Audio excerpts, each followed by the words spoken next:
Hello, my name is Nova, and this is my multimodal literacy narrative. In this presentation, I'll take you through my English journey, the cultural artifacts that shape me, and how different identities influence the way I use English today. So now, let's jump in. My first English journey began in elementary school, where I was basically forced to memorize vocabulary. At the same time, I was also exposed to English through PlayStation 2 games like Resident Evil and God of War. I barely understand anything back then. I only knew simple words like yes or no. And the first time I seriously focused on learning English was when my parents sent me to an English course when I was in third grade. For the first time, English wasn't just a school subject, it finally became something I actively tried to understand, even though it is very, very hard. So, my earliest meaningful English media came from two places: first, PlayStation games, and my English tutors' National Geographic magazines. These two shaped my curiosity.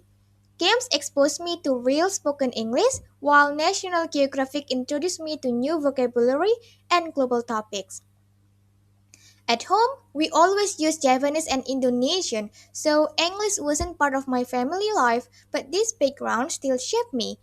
Japanese intonation and Indonesian sentence patterns influence my accent and especially the way I understand meaning when I learn English later. In junior high school, I had a big moment of confusion. I tried reading Pride and Prejudice, and the classic English completely overwhelmed me. The long sentences, old expression, and especially the tenses confused me a lot because Indonesian doesn't use tenses at all. So that moment showed me how deeply culture and structure shape language.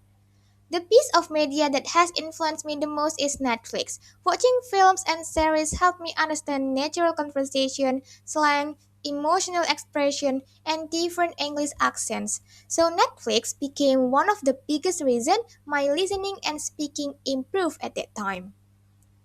I first felt like a real English user when I could communicate with foreigners freely. I talked confidently on HelloTalk and connected with international students at UNESA through my work as an OIA volunteer. That moment showed me that I could use English naturally even with some mistakes. When I was in school, English was just an ordinary subject, but now it has become a tool to express myself, especially through debates, discussion, and writings. English gave me access to wider knowledge and global perspective that eventually shape who I am right now. So, English also affects the way I express emotion as well, especially when I talk about topics that are considered taboo, like queer issues, sex education, or feminism. I feel much freer to express these thoughts in English, especially when debating or watching WUDC rounds. English gives me a safe space to explore ideas openly. My online and offline identities are not very different. I speak directly in any languages, but online, I usually edit my English a little to make it clear or more polite. My personality stays the same. I just choose my words more carefully in digital spaces to make it safe. And English also functions as my lingua franca, especially when I connect with people from different countries. Through OIA duties and even platforms like Ome TV, I can talk across cultures using English as our shared language. It helps me cross cultural boundaries very easily. I use platforms like Tandem, HelloTalk, Instagram, and OmeTV to connect with international friends. And my work with OIA also allows me to interact with UNESA's international students directly. So these digital and real-life spaces become important artifacts in my English journey today. And also, studying English literature at UNESA pushed me into academic English. I learned how to read theories, write essays, and analyze text critically. So, academic English actually helped me build a more structured and confident voice so I can survive in my academic era. And I also naturally mix languages depending on the situation. Like with friends, I blend English and Indonesian. With family, I use Japanese. Online, I switch depending on the tone I want to create. So this flexibility shows the layered nature of my identity. Another important artifact in my journey is novels and academic books.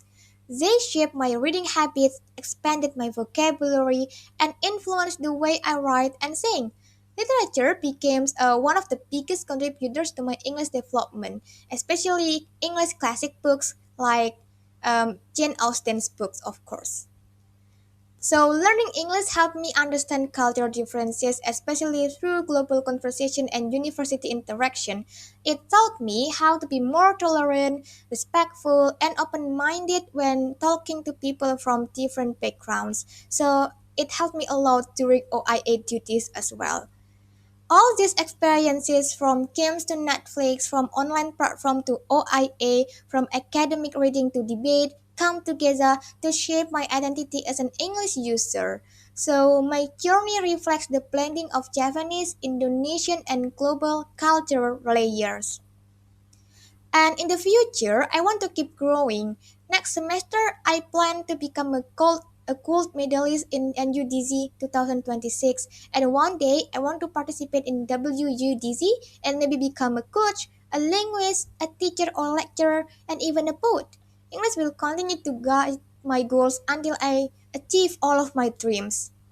So, thank you for watching my narrative. So, these are the experiences and moments that shape my English journey. I hope this presentation gives you a clear picture of how my identity continues to grow through language.